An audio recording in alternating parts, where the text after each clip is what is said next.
देखिए हम समझेंगे असमान आणविक द्रव्यमान। ठीक है, क्या होता है? देखिए आपने ये पढ़ा है हिमांक में अवनमन, ये उसका फार्मूला है। ठीक है, अब क्या है कि हम ये आणविक द्रव्यमान को यहाँ पक्षांतर कर ले और इस हिमांक अवनमन को या अणु संख्या गुणधर्म को यहाँ ले आए।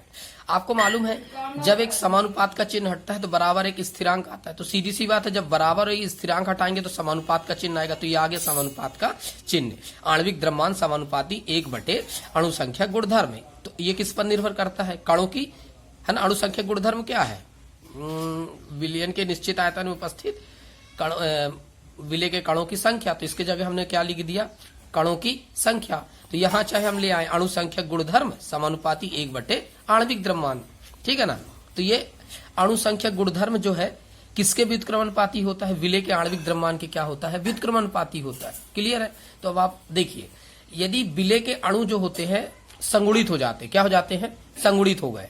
ठीक है ना, संगुणित मतलब जुड़ गए। तो जब विलय के अणु जुड़ जाएंगे और जुड़ करके एक अणु बना लेंगे तो अणुओं की संख्या क्या हो गई? कम हो गई। तो अणु संख्या गुणधर्म में भी क्या हो जाएगा? का मान क्या हो जाएगा? कम हो जाएगा, है ना। लेकिन जब कई अणु संगुणित होकर के एक बड़ा अणु बना लिए है तो उन सब का द्रव्यमान एक अणु में आ गया। तो जब विलय के अणु संगठित होंगे तो अणु संख्या गुणधर्म का मान क्या हो जाएगा? कम हो जाएगा। लेकिन प्रेक्षित आणविक द्रव्यमान का मान जो होगा वो क्या हो जाएगा? अधिक हो जाएगा। ठीक है। इसी प्रकार जब विलय के अणु वियोजित हो जाएंगे, क्या हो जाएंगे? वियोजित हो जाएंगे, तो कई अणु हो जाएंगे। ठीक है, वियोजित होकर के। तो जब वियोजित हो जाएंगे तो अणुओं की संख्या क्या हो जाएगी? बढ़ जाएगी। अणुओं की संख्या क्या हो जाएगी? बढ़ जाएगी। तो अणु संख्या गुणधर्म का मान भी क्या हो जाएगा?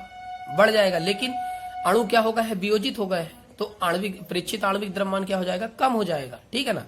तो एक आणविक द्रव्यमान वो होगा जो आप सूत्र से गणना करेंगे, और एक जो होगा प्रेक्षित आणविक द्रव्यमान होगा जो मतलब जो प्रयोग से निकालेंगे। तो जो जब विलय के अणु संगुणित अथवा वियोजित होंगे, क्या होंगे? संगुणित अथवा वियोजित होंगे, तो विलय के अणु संगुणित अथवा वियोजित होने के कारण अणु संख्या गुणधर्म के प्रायोगिक आंकड़ों से गणना करने पर प्राप्त आणविक द्रव्यमान जो होगा वो सामान्य आणविक द्रव्यमान की तुलना में क्या होगा? भिन्न होगा, या कम होगा, या तो क्या होगा? अधिक होगा, मतलब भिन्न होगा। तो ये सामान्य आणविक द्रव्यमान से भिन्न आणविक द्रव्यमान ही क्या कहलाएगा? आपका अपसमान आणविक द्रव्यमान। देखिए सूत्र देखिए, ठीक है, अपसमान आणविक द्रव्यमान। ठीक है, मतलब जो आपने प्रयोग के द्वारा निकाला है।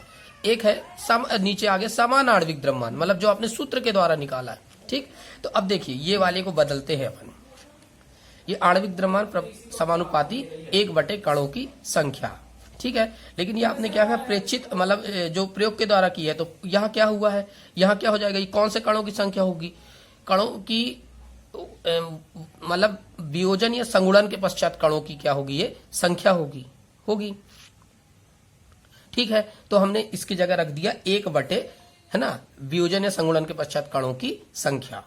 ठीक है, ये हमने रख दिया 1/, वियोजन या संगुणन के पश्चात कणों की संख्या।